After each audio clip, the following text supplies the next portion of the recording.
गरीब माँ बाप का बंटवारा।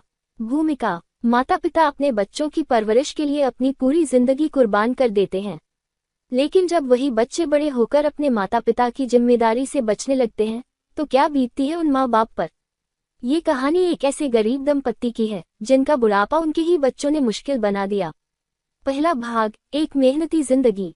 रघु और कमला एक गरीब दंपत्ति थे। रघु गांव में मजदूरी करता था और कमला घरों में काम करके कुछ पैसे कमाती थी। उनके 4 बेटे थे, रामू, श्यामू, मोहन और रवि। गरीब होते हुए भी उन्होंने अपने बच्चों की पढ़ाई लिखाई में कोई कमी नहीं छोड़ी। उन्होंने दिन रात मेहनत करके अपने बेटों को बड़ा किया ताकि वे अपने पैरों पर खड़े हो सकें। समय बीतता गया और उनकी मेहनत रंग लाई। चारों बेटे अच्छे काम धंधे में लग गए और शादी करके अपनी अपनी जिंदगी में व्यस्त हो गए।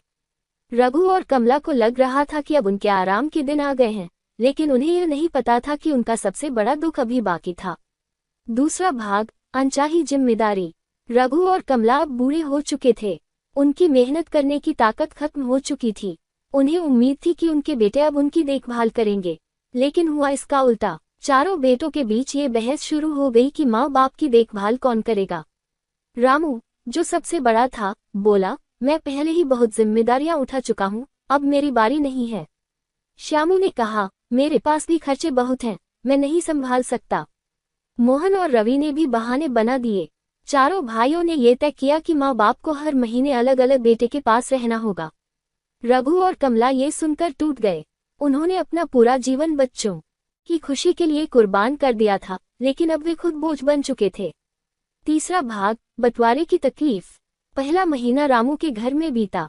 उसकी पत्नी को ये पसंद नहीं था कि बूढ़े माँ बाप घर में रहें। वह रोज कमला से ताने मारती, इतनी उम्र हो गई, अब भी दूसरों के सहारे जीना चाहते हो। कमला ने अपने बेटे से शिकायत की, लेकिन रामू ने कहा, अम्मा, थोड़ा सहन कर लो, आखिर हम भी तो अपनी जिंदगी जी रहे हैं। अगले महीने वे श्यामू के घर गए। वहां भी हालात कुछ अलग नहीं थे। श्यामू की पत्नी ने खाने पीने में कटौती शुरू कर दी। कभी दूध नहीं मिलता तो कभी खाने में रूखी रोटी। मोहन और रवि के घर भी हालात वैसे ही थे। रघु और कमला हर महीने नए बेटे के घर जाते, लेकिन कहीं भी उन्हें अपनापन महसूस नहीं होता। चौथा भाग, अपमान की हद। एक दिन कमला बीमार पड़ गई। उस समय वे रवि के घर थे। रवि ने डॉक्टर बुलाने के बजाय कहा, अम्मा को कुछ नहीं हुआ, थोड़ा आराम कर लेंगी तो ठीक हो जाएंगी। लेकिन कमला की तबीयत बिगड़ती चली गई। जब उनकी हालत बहुत खराब हो गई तो बेटों ने एक दूसरे को फोन करके कहा, अम्मा को कौन डॉक्टर के पास लेकर जाएगा। कोई भी तैयार नहीं हुआ। आखिरकार पड़ोस के एक बुजुर्ग ने उन्हें अस्पताल पहुंचाया। डॉक्टर ने कहा कि कमजोरी और तनाव के कारण उनकी हालत खराब हुई है।